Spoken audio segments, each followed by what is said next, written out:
Bingo Blitz rules.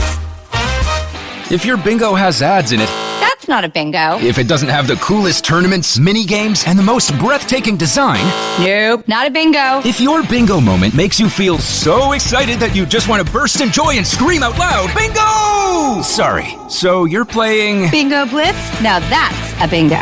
Discover a world of excitement with Bingo Blitz, the #1 free bingo game. Download Bingo Blitz and play for free. Now that's a bingo. Sephora stores are everywhere you are. So just pop in when you need a brown lip to match your 90s playlist. A confidence boost before your interview? Or a last-minute gift for mom's birthday. There's always a Sephora near you. Just pop in. Use our store locator to find your local Sephora or Sephora at Kohl's. Get softer, smoother, and more even-toned skin after just one use with the new Gentle Exfoliating line from Cetaphil. Formulated with a unique triple acid blend that promotes surface skin cell renewal, these gentle chemical exfoliators remove dead skin cells and refine skin's texture while hydrating, resulting in softer, smoother, more even-looking skin. Shop the new Cetaphil Gentle Exfoliating line in the face and body aisles at your local Target store or online at Cetaphil.com.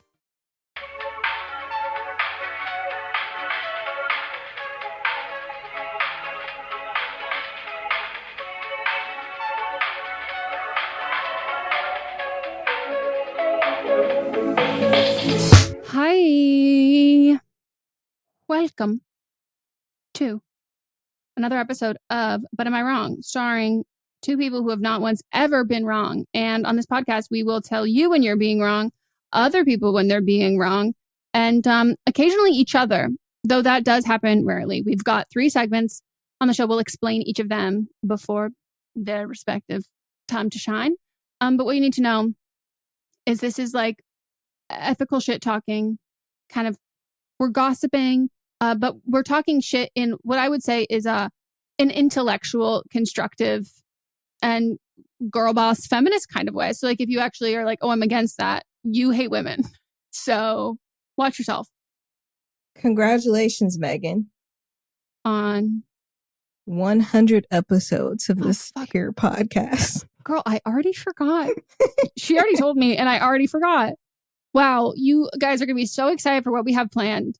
Nothing. Because time is... Because last time when we recorded, I thought that was episode 98. But then when I went back and saw what we needed to do votes on, I said, oh, we never did votes on this episode. So that was episode 98. So therefore, what we recorded last week was 99. And this is 100. So somebody messaged us and was like, why aren't the episodes numbered? And 1, there's multiple shows on this feed, so it would be very confusing. But 2, the podcast apps don't like it. So like they don't want us to do it. So it used to be the norm, but then they said, stop doing this. And so we did. And there we go. We listen to what Daddy Warbucks says. Mm-hmm. Even though both those people are giving us no money. Well, actually, No. Spotify does give us a little bit of money. Even they give us the Apple. platform to make money. Yes, they do. I was going to say Apple, I don't think we've ever received a dime from them. But we give them the most money of anyone. Yep. Apple, I've got so many questions about, how they have all those great TV shows that they never market, they never tell you about, but they keep making them. They're not going to cancel them. They're like, you don't need to watch them, but we're still going to keep making them. Along those lines, yesterday, Hulu, Disney Plus, and Max, also known as HBO, announced that they're going to be bundling as if this was a new concept. 1, that's called cable, but also 2, I already bundle all 3 of those things. I don't understand what they're talking about. I've been doing this for years. Like, since Disney Plus existed, I have bundled Hulu, Disney Plus, and HBO on my Hulu account. So is it all going to be in one app? What already Hulu is on the Disney Plus app, and then HBO is already on the Hulu app. So what is, I don't understand what's marketing. happening.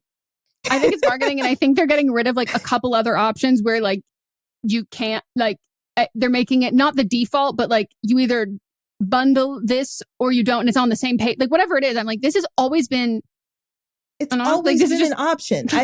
This is what I've had. Yeah, I don't for years. I've always had, as long as I've had HBO, it's always been bundled with my Hulu. And then when Disney Plus came along and they said that you can add that, that's what I did. So I've been doing this at least for 5 years. How long has Disney Plus been around? Longer than 5 years, because they were definitely around during the pandemic. That was 4 years ago. So 5 years is what I'm going to say. You know, marketing girlies weigh in. Who's doing what and why? Because like it is so weird that we're also announcing it, and I'm like, okay, so what does this mean? Like, what's changing? What's different? Because you got to tell me. Because right now, nothing is changing. Nothing. Absolutely nothing. Yeah. Anyways, this is a wonderful podcast, and we're so entertaining, and we're so great. You're gonna love it. Speaking of confidence, I saw this TikTok of this girl. I saw someone stitch it, and it was of this girl who was like talking about how she was like, if you ever feel bad, just like look at me and know that I got cheated on. She goes, me, look at me. Like I'm gorgeous. Like, look, I'm stunning and I got cheated on. And she like made a video about how like, you know, everyone's like, clearly her videos are satire. I watched that original video without opening the comments, and I went, so what are we mad about? And then everyone's like, oh, it's satire. And I went, oh, I'm so sorry. That's actually how I talk. Like, that's like that level of people are like, oh my God, the ego. And I was like, what do you mean? You don't ever just like open your camera and go, God, I am stunning. Like, look how gorgeous I am. And people were like stitching it, being like, first of all, you should say that. Like, you are gorgeous. Like, you know, all of those things. Then she did this like essentially turned into like a TikTok, turned into like a video essay about how women are told they're beautiful their whole lives, and like they're just brought up that, and like that's what they're valued by. But the second that you acknowledge that, like that's wrong. Like, you're only allowed to be beautiful in the eyes of other people, even though you're not allowed to be smart, you're not allowed to be like charismatic, you're not allowed to be like cunning or any other compliment. You're only allowed to be pretty, but you can't say that, know that, own that, or act like you know that. And I was like, insightful, but also I think we'd be lying if you don't. Come on, you just look in the mirror and go, I look. Every time I walk past the mirror, I'm like, oh, okay. Yeah, I'm like, Melisa, stunning. Looking right here. Two beautiful women. Like, exactly.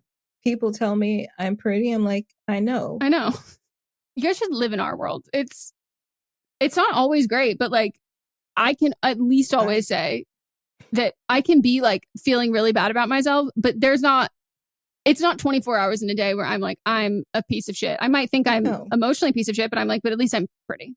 Yeah. Yep. Same thoughts.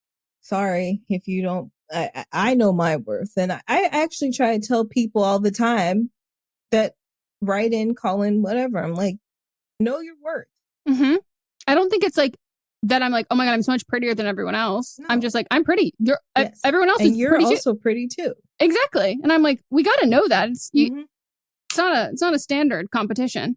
Anyways, anything else, or should we hop into our first segment? Let's hop into our first segment.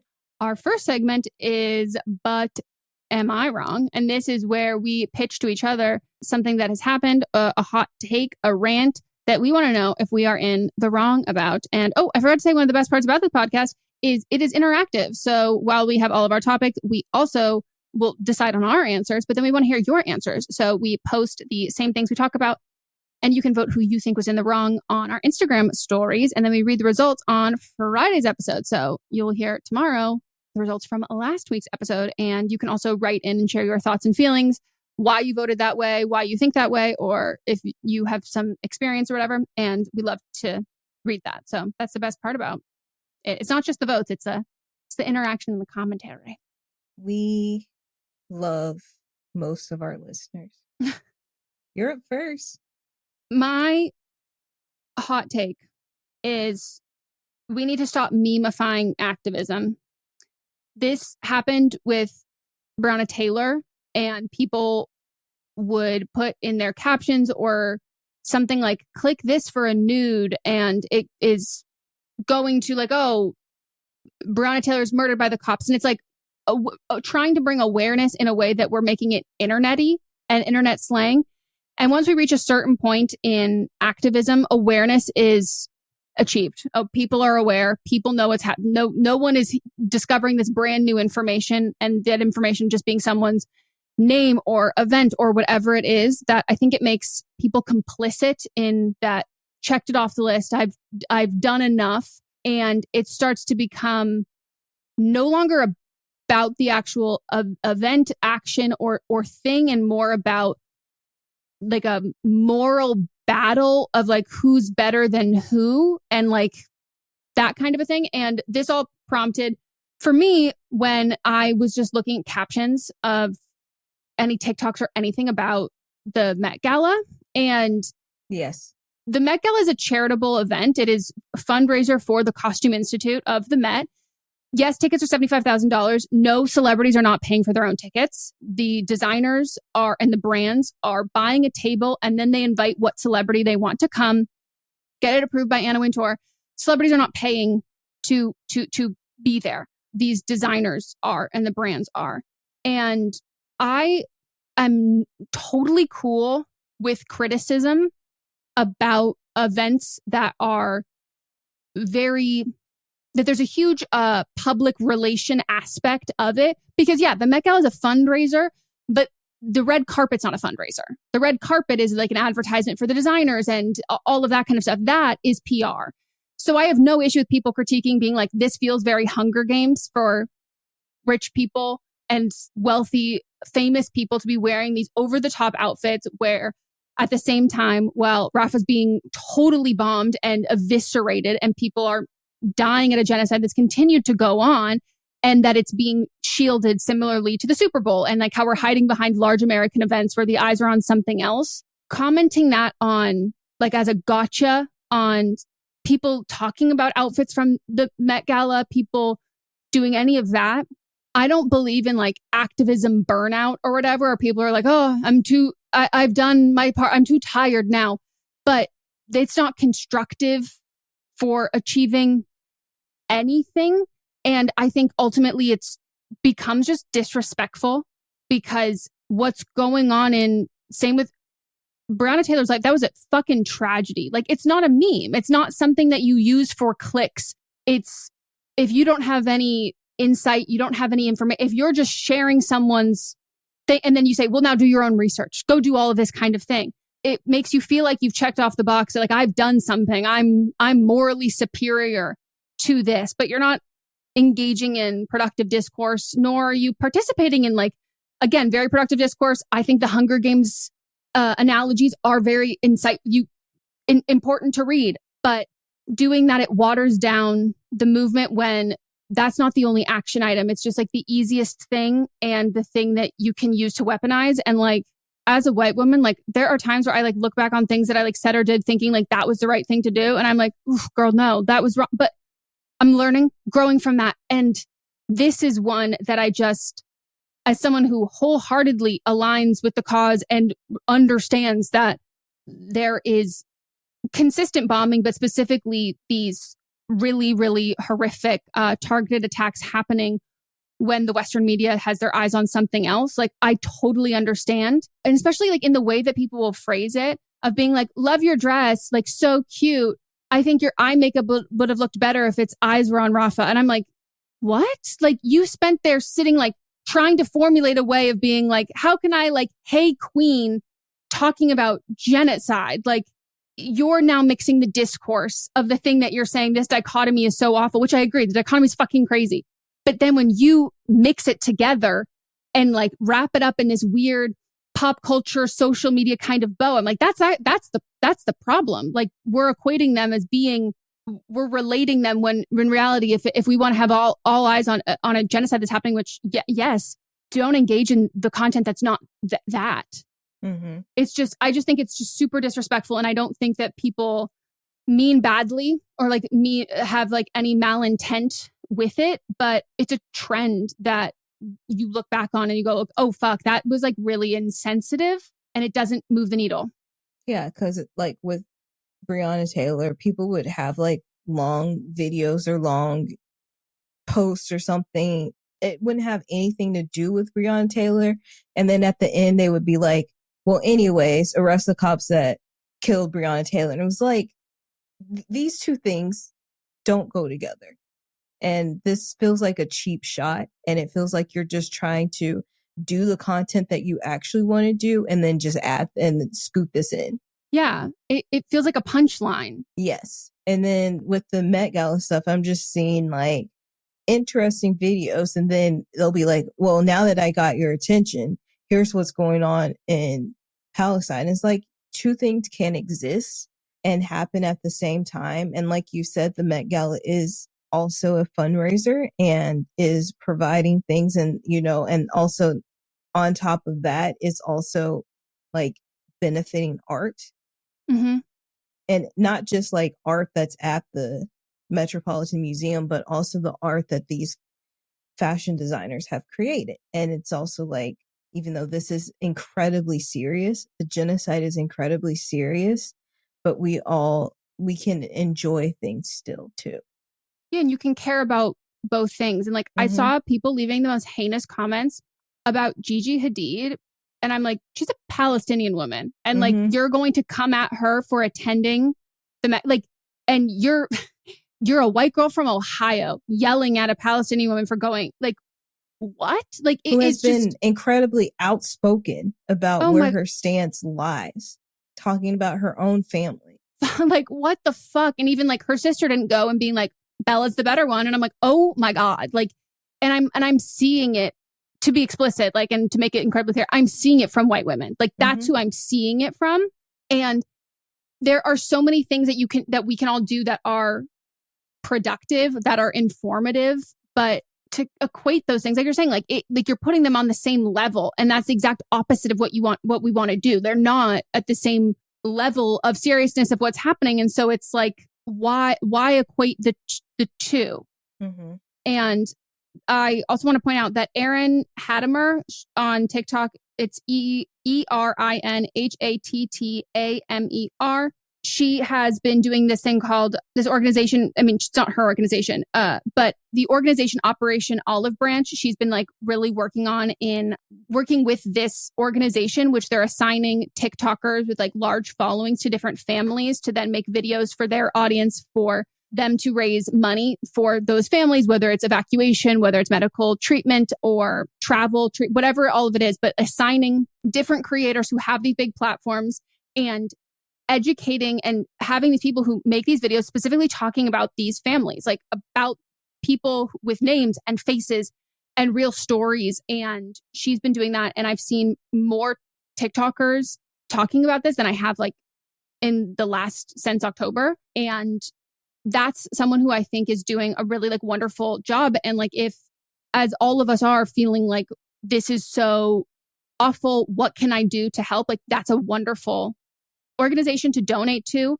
And if you are commenting on pop culture things being like all eyes on Rafa, but if you're saying all I can do is raise awareness for that, raise awareness where there's a call to action, where someone who then sees that you're raising awareness to it, they have the means to donate. They have the means to do something about it, because social awareness is like this, that's the starting line. It's not the finish line. And I think like a lot of activism drops off there, and there are things to do. Yeah. So I think what Erin's doing is great. And Hank Green did a video about it as well, like thanking Erin. And there's so many families who you can donate to and get that help to. Activism involves being active in it. So I think that's just something to be aware of. All right. I don't think you're wrong. And I think that was a interesting conversation. Yes. Mine is it's around the same event, not the same vein though. But I think that if you have to develop a breathing technique to attend any type of function, then you should be permanently banned. Do you want to caveat breathing technique for your wardrobe, not for anxiety? Of course. I know, but I want people to know that's not what you mean. I'm about to get into what I'm speaking of. I'm waiting for the Wim Hof girlies to be like, I love Wim Hof. As two people here who have breathing issues. Of course, facts. I'm not talking about facts. Melissa says, if you have to bring your inhaler, stay home, so she can stay home. But Kim Kardashian, the founder of Skims, I don't know if you've heard of it, but the clothing that constricts you, but can help in some ways. But she has created, I don't think she actually created it, but someone in her camp created a breathing technique over the years to help her fit into her Met Gala gowns that she's worn a few times. So this year she wore a chrome corset and it looked like she had no waist. And she said that her breathing is an art form, but I've got it. And doing all these interesting things so that she can breathe while she's wearing clothing that cuts off her full capability of breathing, and also like full functions of certain organs. And I just think this is sending the complete wrong message to people that look up to her, that you have to hurt for your art, since she thinks that what she's doing is art, and you have to suffer for beauty. So she has these outfits that she wore, I think last year she was fine. Was that last year she wore a little drapey metal thing so she could properly breathe. But the year before that, she wore Marilyn Monroe's dress where she had to do this crash diet and actually broke the dress. She lost 16 pounds in 3 weeks, and her waist was completely sucked in. And health professionals are saying, depending on how much the waist is restricted, this can lead to difficulty breathing and fainting. Compressing your organs in your abdomen can be harmful for your digestion, lead to muscle atrophy, and also deform your rib cage. Can also lead to long time breathing and heart issues due to lack of oxygen and poor circulation, and digestive issues and acid reflux.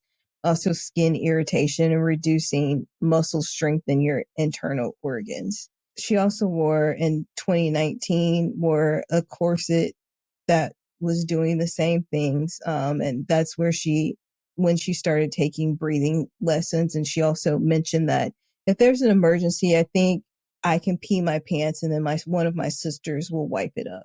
So I just think that she's doing too much. And I just don't think that, and I'm sure there's other people that are doing things that are not in the best of their health. But when you can physically see how constricted her outfits are, and she's bragging about these breathing techniques, I think that it's harmful and it shouldn't be allowed. I agree with that wholeheartedly. I also think if in order to get heads turning fashion wise, that you as a very beautiful Armenian woman who has really redefined prior to this, you really renaissanced on the back of Black women, but renaissanced the hourglass body type becoming back in vogue, quote unquote, after the very, very thin body trend. To then just turn around and say, fuck it to that. Or it used to be it was rail thin, super fucking tall. She's petite, she's short, and she's curvy. And to then been able to take credit for the leading of this empowerment of the changing of the body type and the height and all of those things, to then hop on 6-inch pleaser heels with a dress you're not hemming because it's too fucking long for you. So you have to wear these heels that are so long that have no heels on the back because it'll get caught in the dress. It's just what a weird fucked up message. And yes to the public, but I think about her kids and her family. Yeah. That you're not a contortionist. You're not transforming. I already think actors who drastically transform their weight for a role, I think is incredibly problematic because it has lasting effects on your physical health, your mental health, but also people around you. And what does that say about how dedicated you are that you're willing to hurt your body for that? It's alarming. But yeah, to watch an adult in your life do that is like irreversible damage. Like that's Almond Mom times 10,000. Yeah. And like, it's not even a good outfit. And like, no, I think she's even doing herself a disservice. Like, I think like, feel however you feel about her, but like, you're lying if you don't think that she's a naturally beautiful woman. And like, specifically years ago, and you have her high school photos, her college photos, like she's gorgeous. She's gorgeous. And she ushered in like this like gorgeous, ethnically ambiguous, quote unquote, but like she looked Armenian. Like she was so beautiful, and she still is beautiful. But like the more famous you get, turning into more Eurocentric beauty standards, when you look like her, I just think is like such a fucking bad message to send, because she doesn't have to. Like she's been accepted into Hollywood in the world with who she was, how she is, what she looks like. But then to succumb to that for like seemingly personal preference and personal taste, I just think is like, what a fucking shame. Yeah. Like what she wore last year, I was like, this is pretty. Like I like that better than what she did this year. And even when she wore that head to toe Mugler, like all black, we still knew who that was without seeing her face. And like, she looked cool. Like I thought it was cool. It was different. Like that was art. And then like when she's doing these things where she has to drastically change her weight and shape of her body, I'm just like, why? Like you don't have to do it. You don't have to do it at all. Yeah, you got invited here not for that. Like it's no one's asking you to do that, and like you're making yourself less you for this, and in turn you're one of the only people there who's a reality star who got famous for being themselves. And like it's just so fucking backwards and weird to me. And the bleached hair really falls in line with it. Like her hair's falling out. Like yeah, and he bleached her, and she said she was fine with it. She's like, if I have to do this, then that's what I do. And as a white girl who bleaches her hair, that is that is something that happens. People are like, I can't be blonde enough. I cannot be blonde enough. It is toxic, and it's rooted in creepy fucking Aryan Euro beauty standards. And I'm like, good God, like stop. Like, and it also makes me like so uneasy because her kids aren't white, and her kids are not like, it's just like, like I just, it freaks me out for, no matter if she says that she just does this for herself, people internalize that. And like her kids internalize it. Yeah. And she's gorgeous. Like, it's just, yeah. No one has to do this, but especially her. She does not have to do this. It doesn't make her more interesting, like whatsoever. It makes, I'm less interested in looking at her. I'm like, can you not?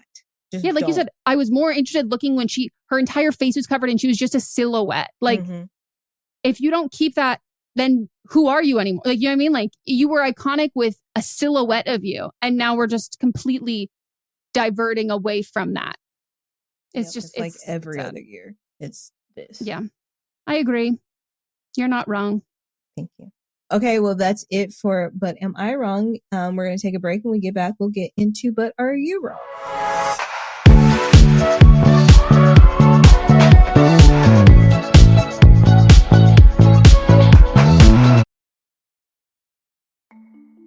As a podcast network, our first priority has always been audio and the stories we're able to share with you. But at Realm, we also sell some pretty cool merch, and organizing that was made both possible and easy with Shopify. When you think about successful businesses like Aloe or Allbirds or Skims, an often overlooked secret is the business behind the business that makes selling and, for shoppers, buying simple.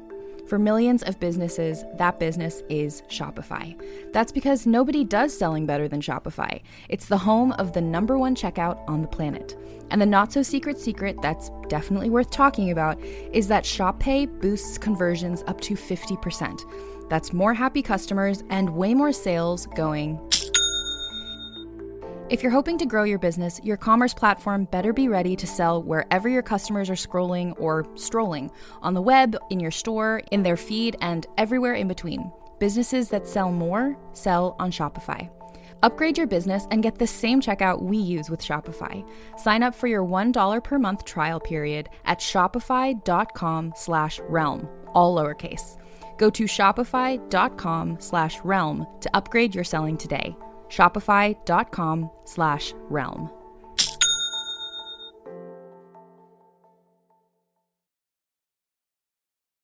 When you need mealtime inspiration, it's worth shopping Kroger for thousands of appetizing ingredients that inspire countless mouth-watering meals. And no matter what tasty choice you make, you'll enjoy our everyday low prices. Plus, extra ways to save, like digital coupons worth over $600 each week and up to $1 off per gallon at the pump with points. So you can get big flavors and big savings. Kroger, fresh for everyone. Fuel restrictions apply. Max Bankman, I'm the new doctor. Welcome aboard the Odyssey. ABC Thursdays. This ship is heaven. We're tending to our passengers' dreams. I'm in. From 911 executive producer Ryan Murphy comes a splashy new drama on a luxury cruise ship with Joshua Jackson and Don Johnson. It's your job to keep everyone alive. She's in VFib. 1, 2, 3. Clear. I have a pulse. You're going to be okay. Dr. Odyssey. Thursdays, 9/8 Central on ABC and stream on Hulu.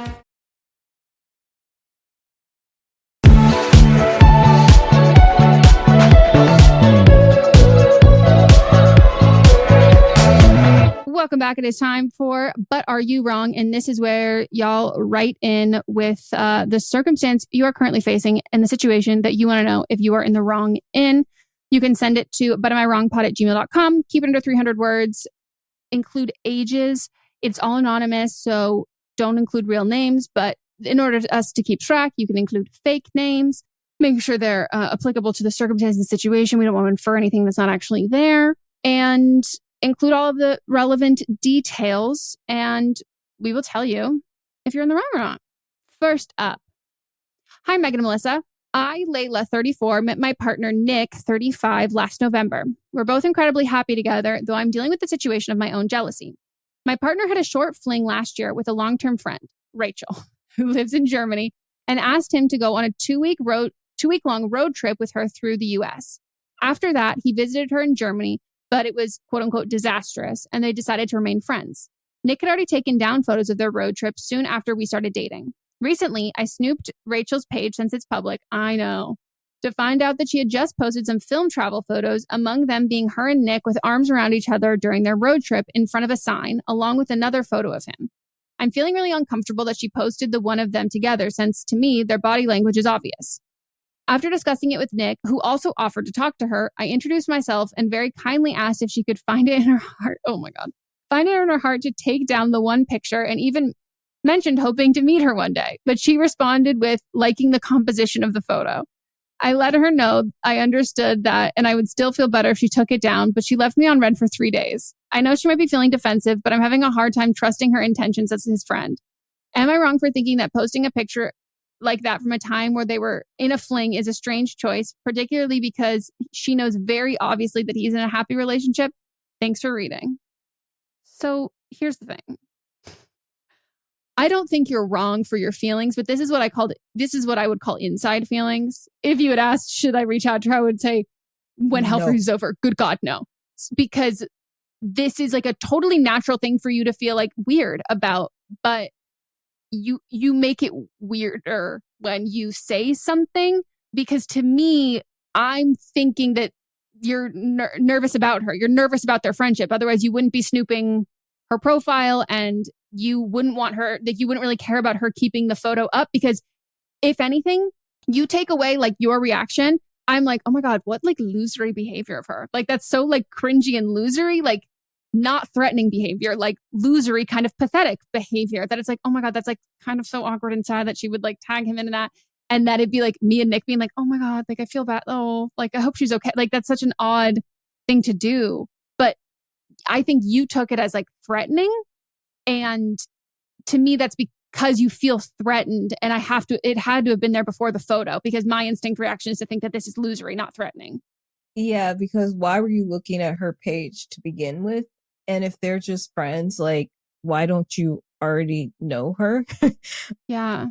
And also, like, if you did feel uncomfortable to the point where you're like, I want her to take it down, it should have come from your boyfriend, not from you, because he is the common denominator here and it's his picture. I don't think that she cares about him at all, like from other the film than a photo friend. took a while to develop. She just liked the picture. As she said, the composition of it, she just wanted to post the picture. I don't think it had anything to do with who was in the photo with her. It was just a photo to her. But if you were going to do this, it should have come from the boyfriend, not from you, especially since you don't even know who she is. And like, y'all probably aren't friends on Instagram. So like, now she knows that you're looking at her profile. Yeah. Yeah, I think you're wrong for this. And I think it's odd. And I would have also left you on red. Yep. I think your message, I don't think it's your intention. Your message reads so passive aggressive. Like it reads so like, hey girly, like it like belittling, like it reads so not how you want it to. And I think you're being earnest. I'm not saying I don't believe you in your message that like you're not coming, but like it, without a doubt, that's how she took it. That's how I would take it on the receiving end, because you're assigning malice to this or that it's inappropriate. I'm going to bet that you said that they had a short fling last year with a long-term friend, but then you and him only started dating November of last year. So I'm assuming that like this is like the friend that you've kind of compared yourself to. But I think you clearly love him and like you're so enamored by him. And sometimes when that happens, it can be hard to think that like, well, everybody else would love him. Like, of course, but it's like, you said that he visited her in Germany. It was disastrous. It was probably disastrous on both ends. Like, it's not just like he's such a catch and he was the one who was like, no. And like, she's still pining after him. Like, so rarely does that happen. And like, if they wanted to be together and it worked out, they would have been together. Right. And their friendship predates this short fling that they had. And like that photo, they could have taken it when they were just friends and then had that posted. So I think like if it truly was like really fucking disrespectful, like Melissa said, he should have said something and it should have been a deal breaker for him for ending that friendship, because he would be like, that crosses a line. I feel uncomfortable.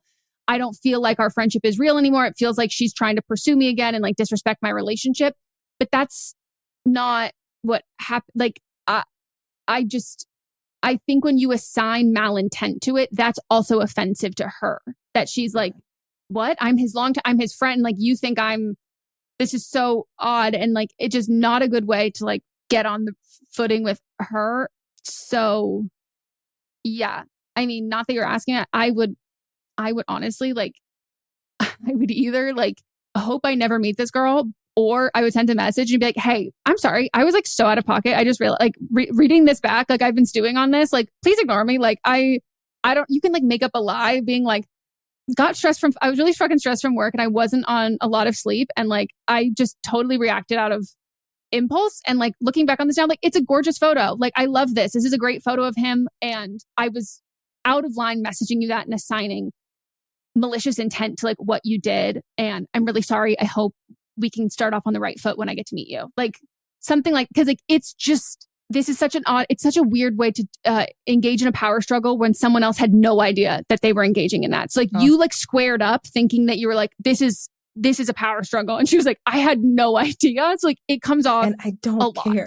Yeah. Yeah. Like, it's like, holy shit, I didn't even know we were fighting. Like, you're like, you've missed the first 10 steps and it feels super abrasive. So, unfortunately, I do think that you are wrong. Again, not for feeling this way. These are inside feelings though. Yeah. This is what you talk with your friends and be like, oh my God, how fucking weird is this? Melissa and I did this before the podcast started. I was like, I literally pulled out something. I go, Melissa, look how fucking weird this is that this person did. Mm-hmm. You know? But inside thoughts. All right, next one. Hey, Meghan and Melissa, I'm 28, she, her, and I want to know if I'm wrong. So Mother's Day is coming up and me and my mom do not get along at all. I speak to her on big holidays because I wouldn't miss Christmas with my siblings. I have 3 brothers and 1 sister. Everyone is going home for Mother's Day but me. I live 5 hours from my hometown and would love to see my siblings. But if I go, I swear on everything, I will not be buying that lady a gift or so much as acknowledge that it's Mother's Day. Snippet of the backstory. She isn't happy with the way I live my life and has been very vocal about it to anyone with 2 ears. Am I wrong for not going home but neglecting the holiday? No. Simple no. You can do and feel and be wherever you want to be. I understand like there's like some FOMO there with your siblings, missing out with that, but your relationship with your mother is your relationship with your mother. And just because there's a holiday celebrating the fact that she's your mother, which I always like, I think it's funny that we have these holidays celebrating our parents when like we didn't ask to be here. Yeah, where's my fucking day? Like, who's paying for my therapy bill? Right. Like, we didn't ask to be here. So, like, we have birthdays. Like, if you want to celebrate somebody's life, you celebrate it on their birthday. Even I love my mother, and she sent me a list of things that she would like for Mother's Day. And I looked at it and I said, I'll probably get you something. But, like, I didn't say this out loud, but these were my inside thoughts. Like, I don't know why this holiday exists. Like, I just don't get it. Well, did Frankenstein have a specific holiday for the doctor who created him? Like, do you know what I mean? Like, thank you for building me out of nuts and bolts and whatever green goo. Like, that's just like, it's such an odd thing. And it becomes like, I've been on TikTok, the current trend of like, who do you like, which mother gets priority? Is it like your parents, or is it you as a mom and your kid, all of that stuff? Mm-hmm. And I'm like, okay, it's just stressful. It is. And I think if you like don't have a good relationship with your mom, the holiday you should probably spend with her the least would be Mother's Day. Right. You know? Yeah. Maybe you can go and don't even let her know that you're in town and just hang out with your siblings and then dip on Sunday. Yeah. I think you'll be hearing this after. When even is Mother's Day? No clue. I think that you'll be hearing this after. Is it this weekend? Yeah. So let us know how it went and if you decide to go. I always believe that like it's always better to be genuine versus going through the motions because you think you should be, because like that doesn't benefit either party. Like it's not fun for her, and it's not. People might say like, no, just make just do it.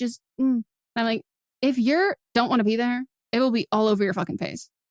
Yep. Don't go. But happy Mother's Day to everyone who's a good mom out there. Yeah. And fuck you to all the bad ones. The mothers that are listening, you better be a motherfucking good mom. Motherfucker. If not, I'll beat you up. Catch these hands. Well, we're going to take another break, and when we get back, we'll get into But Are They?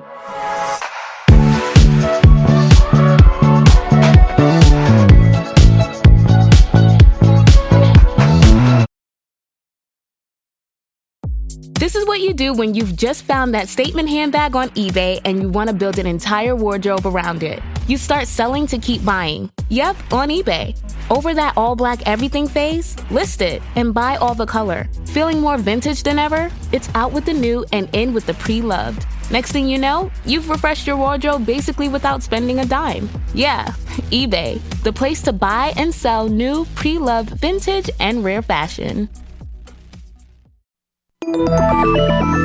With something like 5 million podcasts, finding a really good one can take a ton of time. So let me recommend one. It's called Something You Should Know. I'm the host, Mike Carruthers, and in each episode, we discuss topics that can be really helpful, like how to read people better, the psychology of crowds, or fun things like the story of Legos, or why you probably wouldn't be here if it weren't for horses. Something You Should Know is the name of it, wherever you get your podcasts. What's up, everyone? It's Noah Daniels. Hey, y'all. I'm JJ. Hey, guys. It's Kat.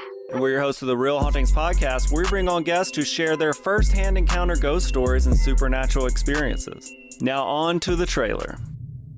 I've been warned to not tell this story, but I think because of the way it ends, it's okay to tell this story, because some people say that with certain entities to like speak of them or talk about them or in any way like portray them as powerful, will attract them to other people. The creepiest thing about it to me is a lot of times it would wait for me to notice it. Like, it would just lay its arm out like this, and then I'd be like, where is it? Where is it? And then I'd see it, and then it would just slither back. For more information on the Real Hauntings, Real Ghost Stories podcast, make sure you check out real.fm to learn more about our podcast and many other amazing podcasts.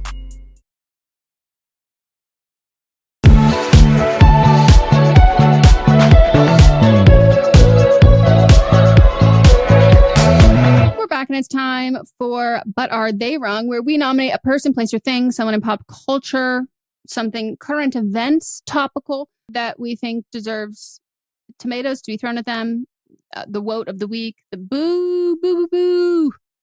And I would like to nominate something that I saw that I was like, this has to be like a joke. Like, there's no way that this is real. Unfortunately, it turns out it is real. There's this YouTuber who I don't know, but her name is Konstnar. And in looking at some of her, like, people talking about her, I will say, allegedly, Angelo was who I saw on Twitter talk about this. But initially, I saw Emily Ann on TikTok talk about this first. And then I went and deep dive and went on Twitter, seeing who this was, and was able to kind of figure out, oh, I've definitely seen some of these videos before, or like some of this person, like, I've never watched their content, but like, oh, this seems kind of familiar. So she started making like videos, like her series that really, I guess, blew up on YouTube was her making like faux old school VHS tapes. So it's kind of like, I would call it like outrageous, outlandish kind of humor, where it's like, they kind of are like the Mom Jeans SNL sketch, where it's like, we're selling whether fake products or fake things or PSAs kind of a thing in something that's, it's ridiculous. Not like ridiculousness, but like it's over the top and kind of campy, that kind of era genre of YouTube, like sketch kind of stuff. And so I guess she had been pretty inactive on her YouTube channel for, I think, over a year or something, possibly even longer than that.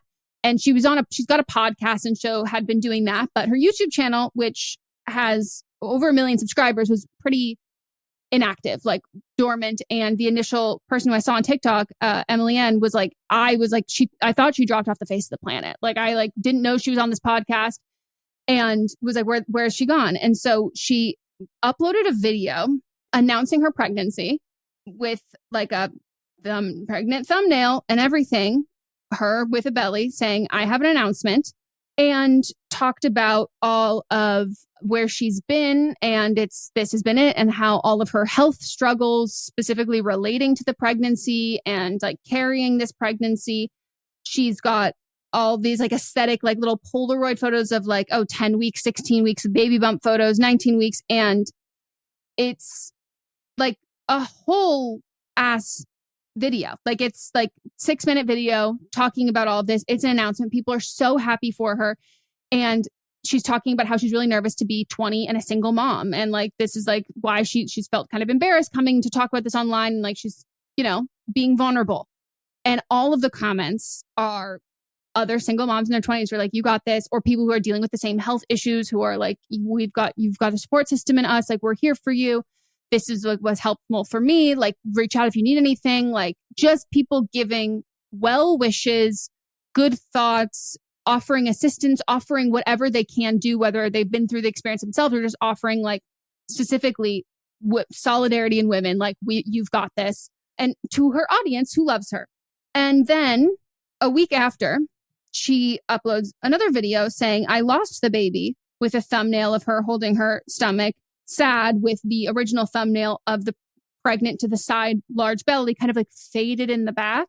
And in that video, she reveals that she was never pregnant. It was a social experiment to prove parasocial relationships, how everyone, you walked right into it, eating out of the palm of her hand, that you all like went so crazy for someone that you could offer any shred of faux vulnerability. People just lap up at, and you can say whatever you want. And she was able to garner all this sympathy and empathy from these people who were actually for real concerned about her and for real cared about her, even though it wasn't real because they don't know her.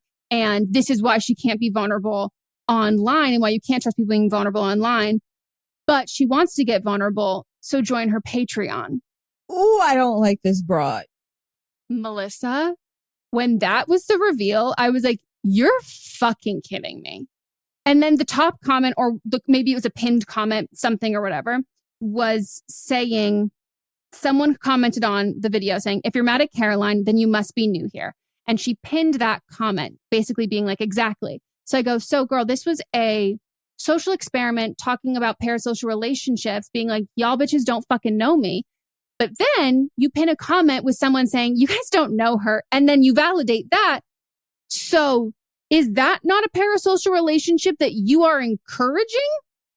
That you, what? Like this, the detachment of parasocial relationships are fucking weird. Like you don't get to claim that when you are putting yourself online. You do not get to claim, you can be for or against, but you have no control whether people form a parasocial relationship with you. Like you, that is out of your goddamn fucking hands. So to like act that this is like a holier than now, like intellectualizing, like you guys are fucking fools, I'm so much smarter than you, is insane, because despite the fact that you are like, yeah, I never this is why I was never vulnerable, because you guys would have a parasocial relationship with me. People already had a parasocial relationship with you because it's called community, because people care about other people. It doesn't matter if you're fucking famous or not. It doesn't matter what audience you've built. Like people on TikTok, I saw this girl who had posted a video and like didn't have like tons of followers, ran a marathon with her hair in a ponytail and it was raining and her hair got in huge mats.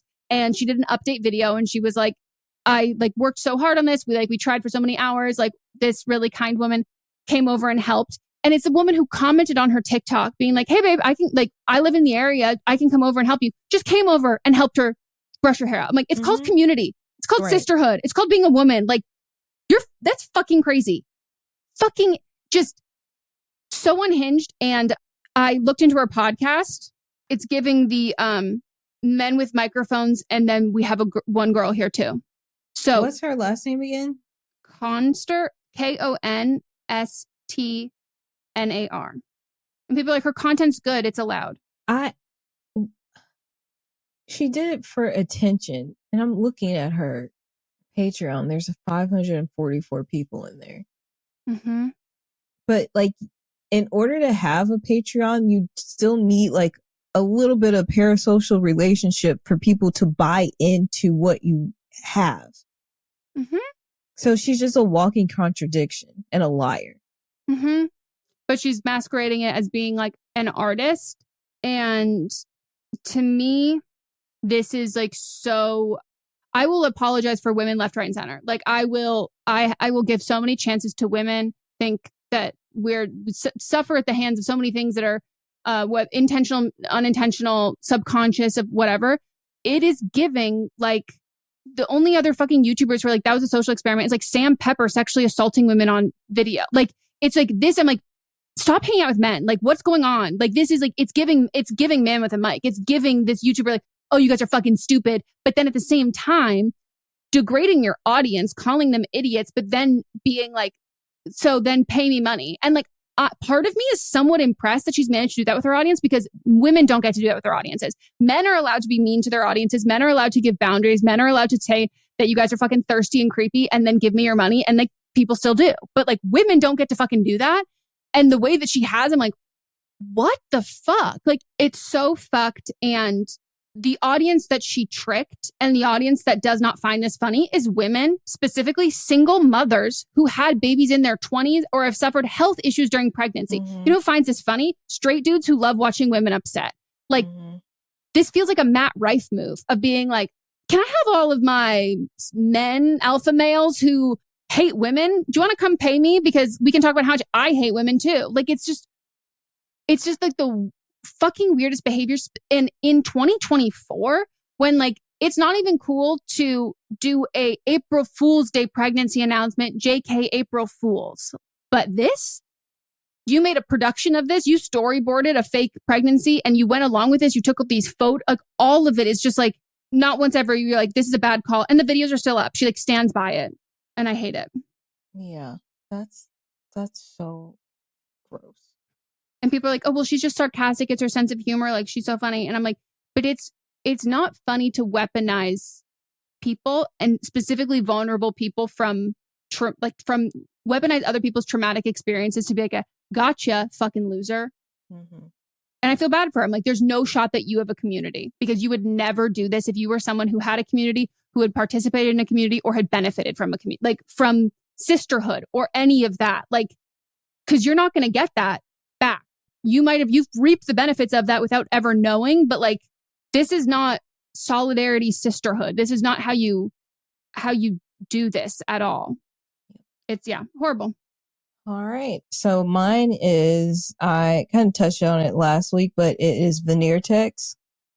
Seems to be like the new hot up and coming scam in Atlanta. So in case you didn't know what a Veneer Tech is, you're correct. You don't know what a Veneer Tech is because they don't exist. It's fake.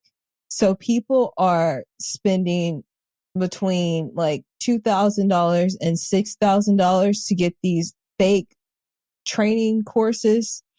And then they get like an online certificate of completion that looks like that they were made on Canva, saying that they have now become a licensed Veneer Tech. But again, this does not exist. It is not recognized by the American Dental Association. This is a fake job, and it's a scam, and it's preying on vulnerable people who can't afford actual dental work.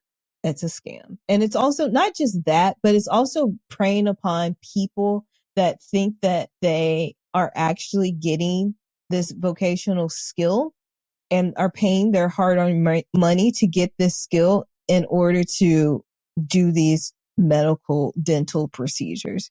So it's a two-way scam. A lot of times they're just buying equipment that is on Amazon. I saw one person drove 5 hours to go to get their teeth worked on for these veneers. And when they arrived, it was in the back of a barber shop, and they had to pay ahead of time. So they had already paid for this $15,000 on Cash App. 15,000? Sorry, $1,500 on Cash App. I don't think Cash App will let you send $15,000. No, yeah. Went to this person whose name was Princess, told her that she was a licensed Veneer Tech, got her teeth worked on. Then the woman was like, thought it was a little weird, but she saw that there was a framed certificate on the wall and was like reassured, like this person has been trained. She was told ahead of time not to eat for 3 hours, got her teeth worked on. And then when she was driving back home, she stopped and ate some grits and eggs, which tells me it was probably a Waffle House. And then several of the veneers fell out of her mouth. And then Princess said that she would send her a DIY kit to fix the missing teeth. But within a couple of days, a dozen more had fallen out. And so the victim had to go to their local dentist to remove the remaining ones, and it cost her $1,300. The dentist was like relieved that the veneers had only been in place for a short amount of time because they hadn't caused permanent damage yet. And the dentist told her that you can't just let anybody play in your mouth. And so this is just one of many stories of people doing this. And I know that it's being like shared on social media a lot, but I just want more people to know that this is not a real thing. And also these coaches are preying on people again that are like trying to better themselves. And like a lot of these people are still working, quote unquote, working on people's mouths. And they're like, y'all are just trying to bring down people that are trying to better their lives and like aren't listening to like, this is not real. First of all, this is illegal. Like you can't do this because any dental work in America has to be under the ADA. And I'm sure like right now they're organizing to figure out what they need to do to crack down on this stuff because it's probably not something that they have had to worry about before. And when they do, these people are going to be fined so much money, and then also probably sued by the people who they have been playing in their mouths. So don't go to Veneer Techs. They're not real. No, don't. I'm like anti-veneer in general, but like veneers are can be life-changing for people. Like you said, like dental work is a luxury, unfortunately. And so you're preying on people who, if you look at like one of the clearest signs of and the most detrimental effects of poverty is oral health. Like it's point blank. It's so bad. And if you even go through a period of that as a kid or at any point in your life, like it could be detrimental permanently. And so there's so much confidence that can come from that. But like, if anyone watches, like Tana Mojo had real veneers, like veneers from a real fucking dentist, and she's had them pop out. So like, picture getting it from someone who is not an actual dentist. Like she's had issues, and like people who have veneers, real veneers from real dentists, have issues with them still because there's still a liability. But it's like getting LASIK done by someone who has a laser pen and like has dogs with anxiety medication and says, hey, pop a couple of these and I'll do this. Like it's not a foolproof thing, even when it's done by like a licensed professionally. Like there's still like user error. There's still just anatomy issue, like all of those things that is a risk with the procedure when it's done perfectly. And when you have someone who's like not qualified whatsoever. And yeah, in a lot of like the branding and like advertising, it's a lot of like single mom working on one budget. And I'm like, oh, fuck off. Like, stop fucking, like you are going to train single moms who do not have a large income to do this to better for their life and their family. And you're opening them up for a fucking lawsuit. And like, you know, because you went to school for this, but like your oral health is connected to the way that your teeth are connected to your brain so fucking quickly. Like it's one of the most dangerous places to fuck with. Not just that, your nervous system too. Yeah, but like even like in terms of like not even just pain aspect, but like you can fuck up things in your mouth that fuck up things in your brain that you might not know about, and shit goes dark too. Pretty fucking quick. It's connected to your heart. But that's what I mean with the nervous system. Like it's connected to your heart too. And like you can get like heart disease from your mouth. Yeah. It's so bad, and it makes me like livid, and it falls in the same thing. And I'm not going to talk about it for an episode because I think I will just direct everyone to listen to Do We Know Them, Jesse and Lily's podcast, because they did a really good deep dive on it. But it's also happening with lip filler, specifically in Texas.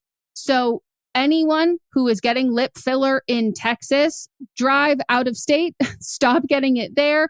There's a couple legal loopholes in Texas that people are interpreting as being larger loopholes than they are.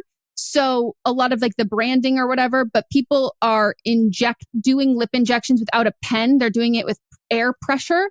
And this other like an RN or what is it called? An NR. You're an MP? RN or or an MP.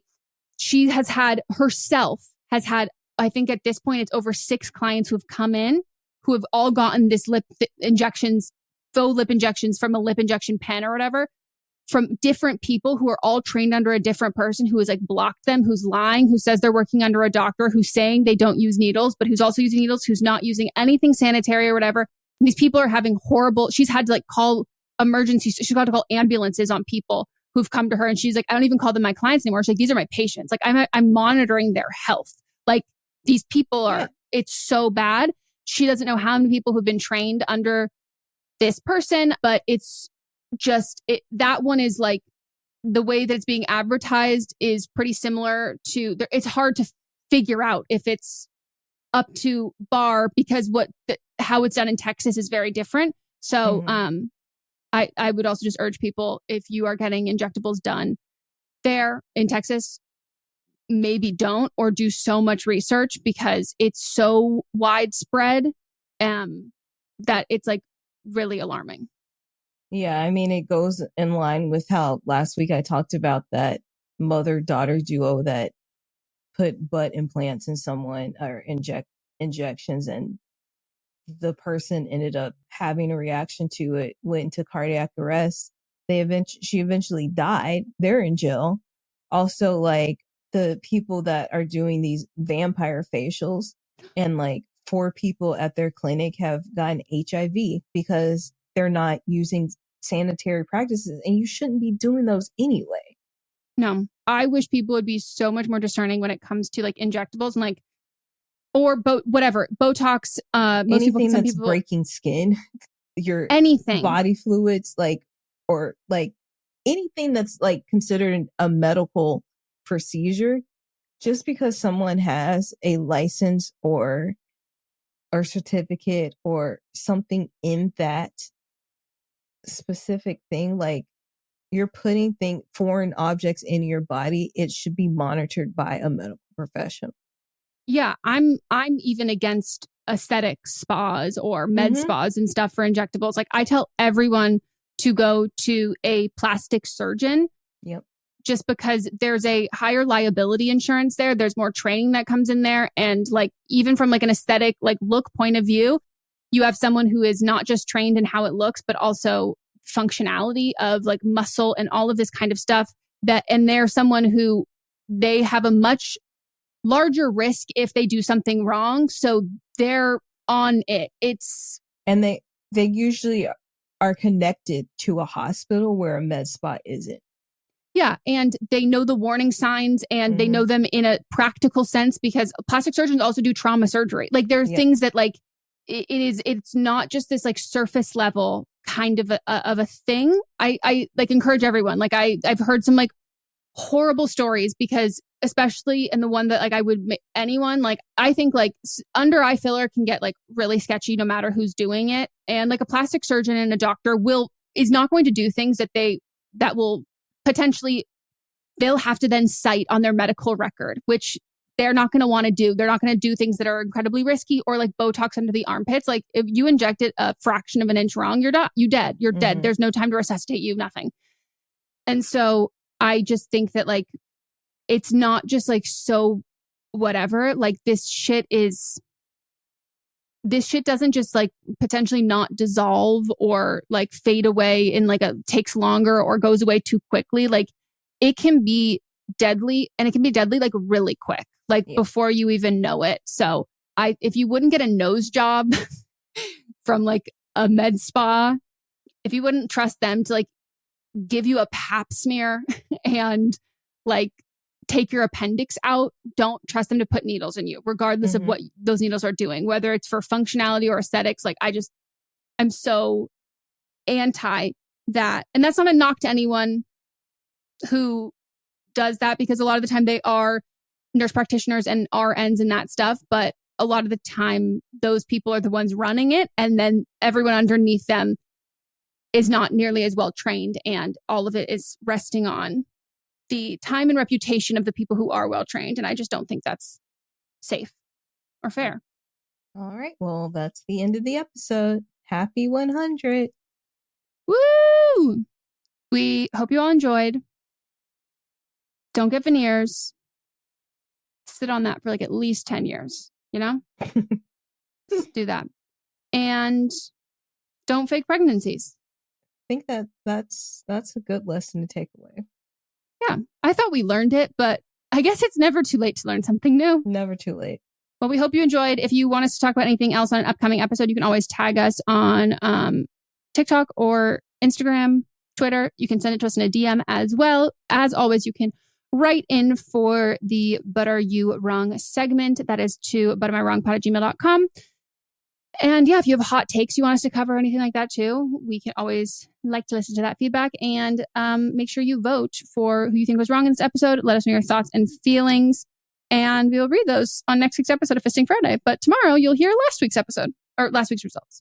Somebody wrote in and said, literally just binge listen to the whole Eminem universe in a couple months. I'm officially caught up on all the lore and then little heart hands. Best big sisters I never had. Heart hands and then the little watery eyes. I love that we have lore. I know.